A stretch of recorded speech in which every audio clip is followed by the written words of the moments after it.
Welcome back. I'm Dominic Stavola. And I'm Cindy Fernandez, and you're watching the January edition of North News. Today we'll be taking a look into the variety of exciting events students here at Middletown High School North have been involved with this month. On Tuesday, January 7th, Middletown North held an assembly on the subject of media changing. It was wonderful to see Brian Thompson from NBC come to discuss the swift changes that occur in media today. So let's take a quick look back at that informative assembly. Now, I hate to say this because I'm really not in the business of trying to peddle you what kind of car you're going to buy, what clothes you're going to buy, what kind of phone you're going to buy, but what we do provides viewers for advertisers, and advertisers want to reach you. You're the target. They want your money or your parents' money, as the case may be, and they want as much of it as they can get. And now you're getting to the basis of our capitalistic society, if you will, and that is, we want your money so we can get rich.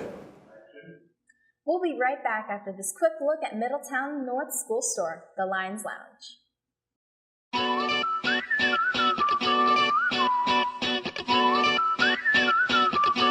Welcome to the school store, where we have everything and more.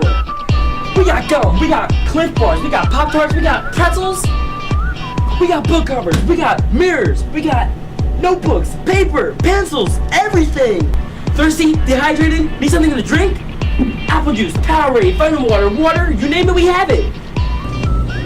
Where are all the drinks? You need drinks like Powerade, Arizona iced tea? Come to the school store. You tired? We got coffee. We got great prices! This gum has no flavor. You need no flavor? School store! Hey! Up to the school store! Why are you chasing me?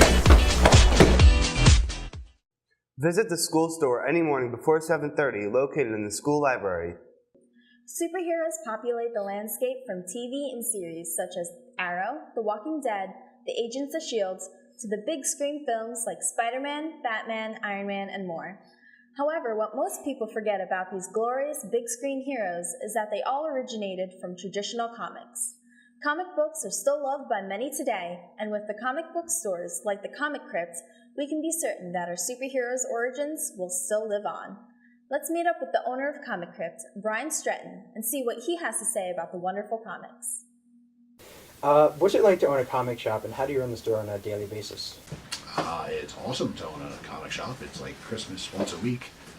And as far as running the business, it's pretty much a cash for goods scenario. You know, we take things a little further with giving people the option to have pull lists here because you do that. Mm-hmm. But, you know, it's pretty self-explanatory. So, you have a bunch of original stickers on the store. What made you do that, and what brought you into art in general? Well, I've always been interested in art. As soon as I could pick up crayons, I could draw, you know, and it was always cool to see taking your artwork and putting it in a media that, like, you know, if I see a car drive by with my sticker, it's cooler than just looking at a picture hanging on a wall because it's out there in the world. Did any comic artists also heighten that interest? All of them. Everyone I read, you know, all the comic books I liked. You know, at first I didn't follow any specific artist or writer. I followed the character. So I appreciated every artist who worked on that character. Do you have trouble with competitors that are close by, and how do you counter that competition? You counter any competition in any business with service. You know, like, people come to us because we care if people miss issues. We want everybody to get what they want, you know, and a lot of people don't care. And a lot of people just think that you should go in and shop there because they are who they are. Since the advent of the comic book movie in Hollywood, who has that done to your store, you know? Do you see more people check out your shop, or has it stayed basically the same? Absolutely. Over the last few years, not only due to movies, but other movies have helped. But the comic collecting has become very diverse. You see a lot more females, a lot of younger kids, and a lot of older men. The comic book industry is much more diverse thanks to mass marketing of comic books. The actual comic material may suffer by catering to those crowds occasionally, but for the most part, it helps. Great. What are your thoughts on comic movies as a whole? Do you like what they're doing to the industry by bringing it to a wider audience? like I said, it helps business. So as a businessman, I appreciate the financial aspect of having a more diverse and broader group to sell things to. But I personally have not liked too many of them. I very much like the source material of these characters, and I went from comic collecting to comic historian at some point. So the history and the stories of these things are very important to me, and I don't like them being ad-libbed. Now that the digital era has arrived, how do you think physical comics will do against that challenge? And do you think physical media will stay, or do you think eventually they'll just go all digital? Well, it's a collector's hobby. I mean, I know that my X-Men #1 is worth like $1,500, and if I had X-Men #1 as a computer file, it would be worth nothing. So as long as that collectability and then that mindset of collectors stays, I mean, there'll always be a demand for physical art.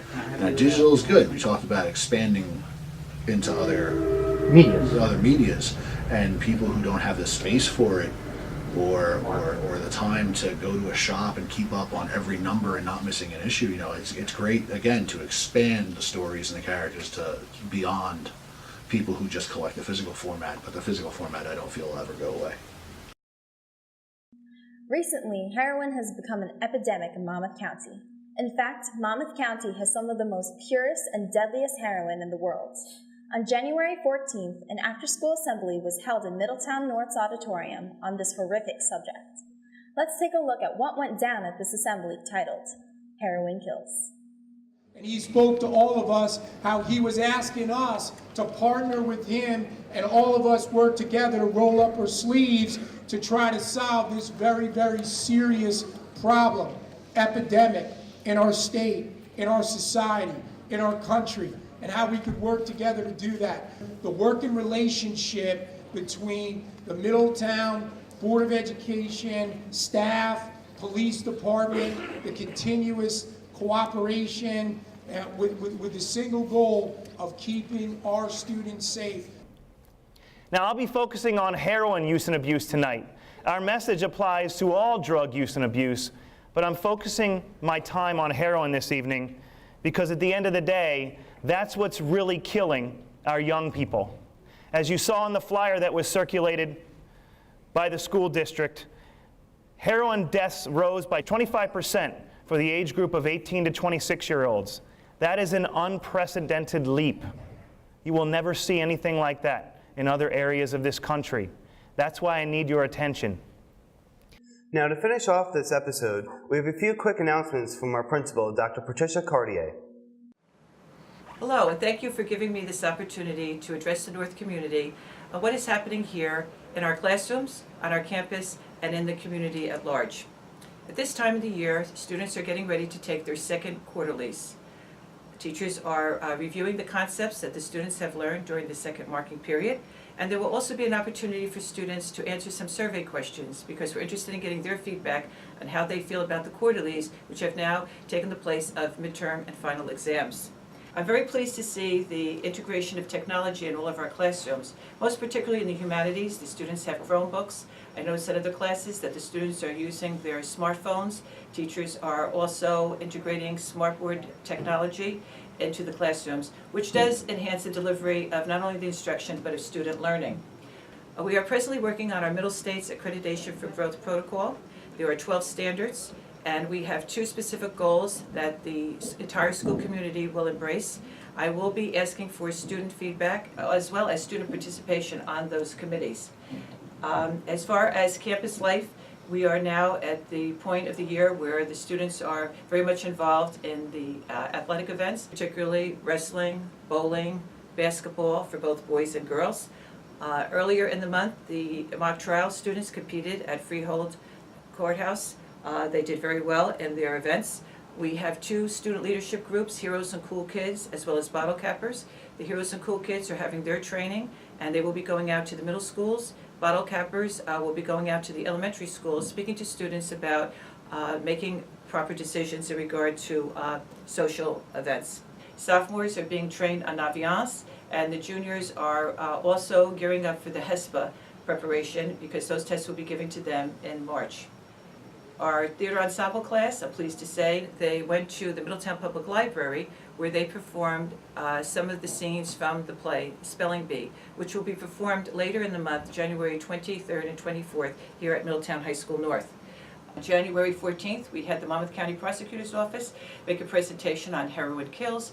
We also had a financial planning night for parents of juniors and seniors on January the 16th. There is always something happening here at Middletown High School North. Our community events are open to anyone in town, and we welcome feedback and encourage anyone who has any ideas or any initiatives that they'd like to see take place here at Middletown High School North. You're invited to speak to me, and we could see if we could coordinate things. Thank you. That's it for today. We'll be back next month with more great updates. This has been North News. Thanks for watching. That was a great show. Oh, yeah, I know. I like that part about heroin. So did I. Yeah, also the horseback riding. That was really nice.